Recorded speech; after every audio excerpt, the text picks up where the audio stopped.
we are currently actually partnering with Laura Bakash and InterExplorer on research that's in progress with remote mindfulness at home, where children are often located nowadays.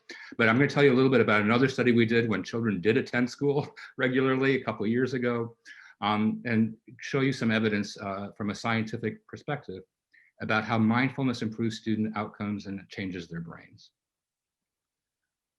So there's a lot of research out there, but I'm going to show you from our own research that I know well and give you answers about these questions. Does mindfulness improve educational outcomes in students, sort of traditional educational outcomes?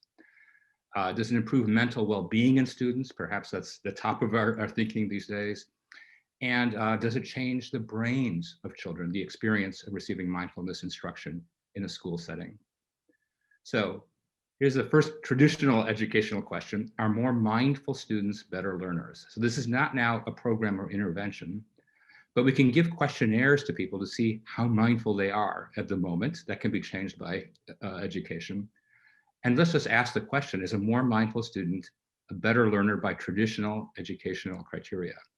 And we were surprised when we did the study a couple of years ago that that simple question had actually not been asked on any scale in the US. So this was a study with 2,000 urban students, grades 5 to 8 in 14 Boston area public charter schools. Many of these students came from lower income families, many children of color disproportionately because it's an urban public school environment. And these children answered these questions. We're always suspicious about questionnaires, but still we have to ask people how they're doing. Like, for example, does it seem I'm running on automatic without much awareness of what I'm doing? I do jobs or tasks automatically without being aware of what I'm doing. So I feel myself preoccupied with the future or the past. So this is almost 5 or 6 different ways of asking how mindful a person feels they are in their everyday life.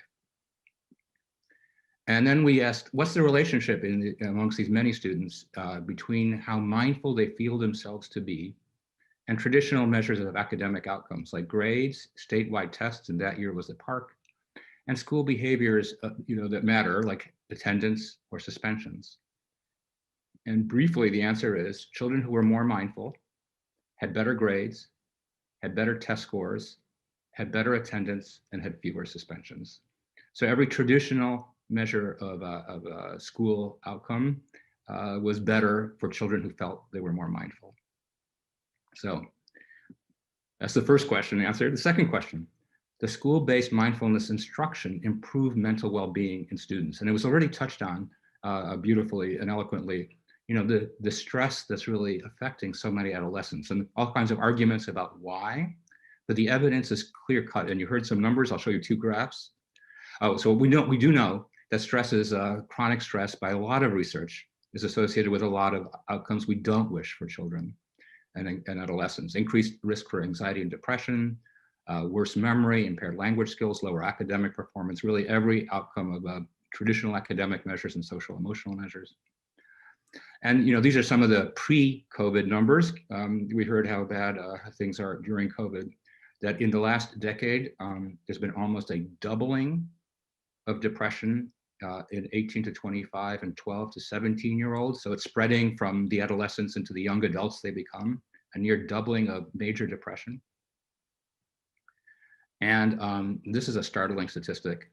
This is large-scale statistics from emergency room visits over the last decade. 100% increase in emergency room visits for children that the parents bring them in because they've either attempted suicide or they're talking so much about it, the parents think they're about to do it. So all you who are teachers or parents know that you would not bring a child into an emergency room if you didn't feel you were in a moment of absolute crisis. 100% increase over the last decade. So all this aligns with everything we know, that there's just a lot of distress in children and adolescents. We don't know why scientifically, but we just know it's true. So in this study, we were thinking of mindfulness as a thing we might do in schools to diminish some of that epidemic of distress, anxiety, and depression.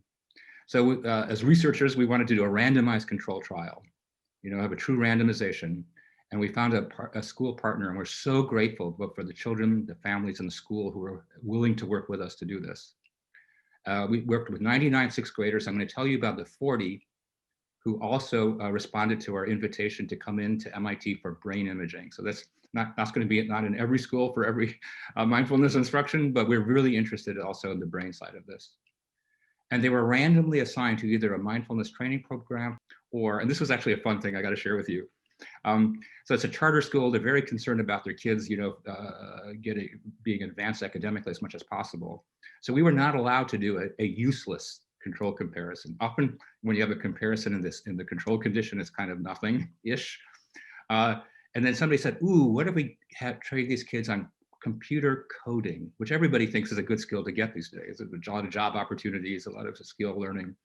And so as we sat around with the other investigators, about half of them who are parents said, yeah, I want my kid to get coding. That's the future, the jobs at Google.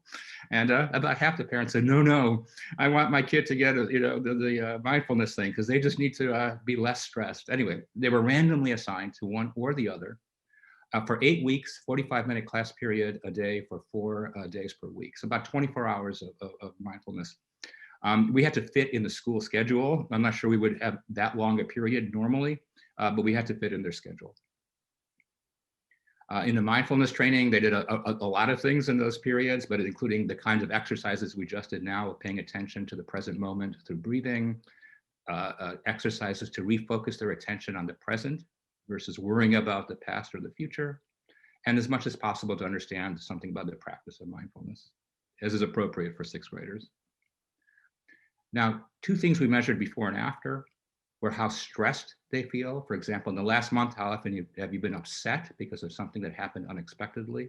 A series of questions asking them to tell us how stressed do they feel. The other measure we took was this, where we asked them to rate either positive or negative feelings. So how often do you feel sad or ashamed or upset? Those would be negative feelings. But there can be positive feelings, excited, energetic, cheerful. So we asked them how often they felt this way by their self-report. So I'll just tell you that relative to the children who went through computer coding, the children who received mindfulness instruction reported less stress afterwards and fewer negative feelings. So exactly what you wish for children, less feelings of stress and less negative feelings. And the last thing I'll share with you is what's going on in their brains, because I'm a neuroscientist. I believe that the mind is what the brain does. Any form of positive educational experience at home or in school, whether it's social, emotional, or cognitive, involves a change in the brain. And the structure I'm going to focus on with you for a moment is something called the amygdala.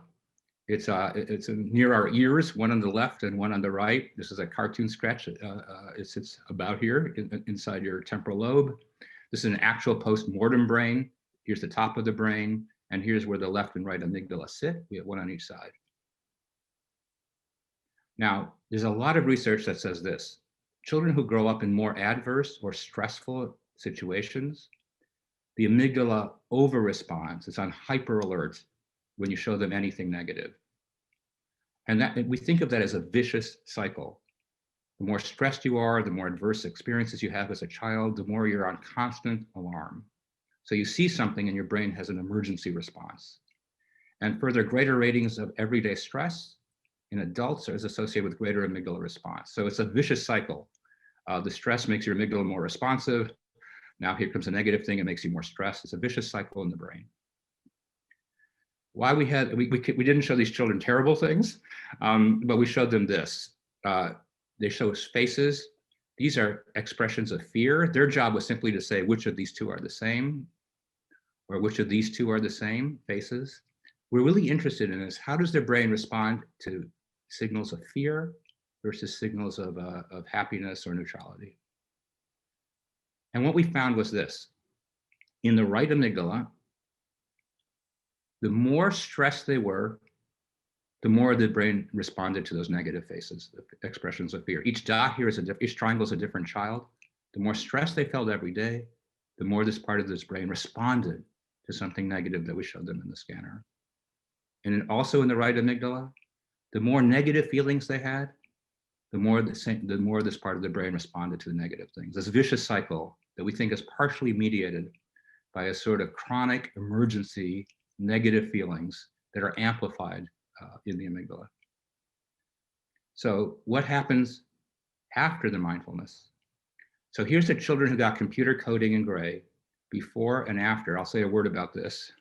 The response to negative stuff goes up, but the children in mindfulness, their response in the amygdala to those negative faces, the fearful expression, goes down, which is exactly what you want. You want a reduced amygdala response to negative experiences. You don't want the amygdala amplifying fearful things and making you feel even worse. We didn't expect this to go up. So the reviewers of our paper, this piece is all peer review published, said, ooh, is computer coding like too stressful? Is it a bad thing for our children? Can't rule it out on the basis of this. Well, we don't think it was that bad. We did actually get ratings from the children about how they liked these things. They liked both the coding and the mindfulness, and equally so. So it wasn't that the coding was more stressful. There weren't quizzes or tests or anything like that. So, our best guess for the moment is we did ask the principal, from the beginning to the end of this, is there any school-wide change that might be influencing people's anxiety a bit? And she said, oh yeah, well, but at the end, we were approaching our standardized testing period, where there's a lot of pressure on the students and the teachers to sort of get their act together for the standardized tests. I wouldn't be surprised if stress was going up. So maybe we're just seeing the school-wide stress. In that case, we're even seeing something even better in the mindfulness amelioration of that response to a stressful period of the school year. So does mindfulness improve educational outcomes? Yes, by every conventional measure. Can instruction improve mental well-being? As far as 8 weeks goes, children reported less stress and less negative feelings. And finally, we found a corresponding brain thing. And although the brain thing is always fascinating, just as a scientific thing, let me tell you one other piece of one other reason why we thought it was good to know. Because sometimes you worry that students will think, oh, in mindfulness, they said, hey, you'll be less stressed. So I get an A if I say I'm less stressed, okay? Sometimes you worry in questionnaires that students figure, oh, the correct answer is I feel better because, that's how I get the A. But they can't tell their amygdala what to do, right? There's an objective scientific measure. They don't even know that they have an amygdala practically. So we like the fact that we can have an objective biological measure that aligns perfectly well with their subjective experience. And of course, both are important. How they feel matters, but being certain that it's driven in an objective way helps us scientifically as well. And I won't show you data at a time, but we also found cognitive benefits. In a separate experiment in a different part of the brain, we also showed that students who went through mindfulness instruction were better able to sustain their attention cognitively. And so, what's amazing to me about mindfulness is like you win at every level. Sometimes we have trade-offs in life, better academic performance, better cognitive skill, and most important, better mental well-being, all moving together in this really positive direction. So I'm as a scientist, I'm super excited about mindfulness instruction in schools. As a parent with stressed kids, I'm super excited about that as well. And I'm grateful to be part of the program today.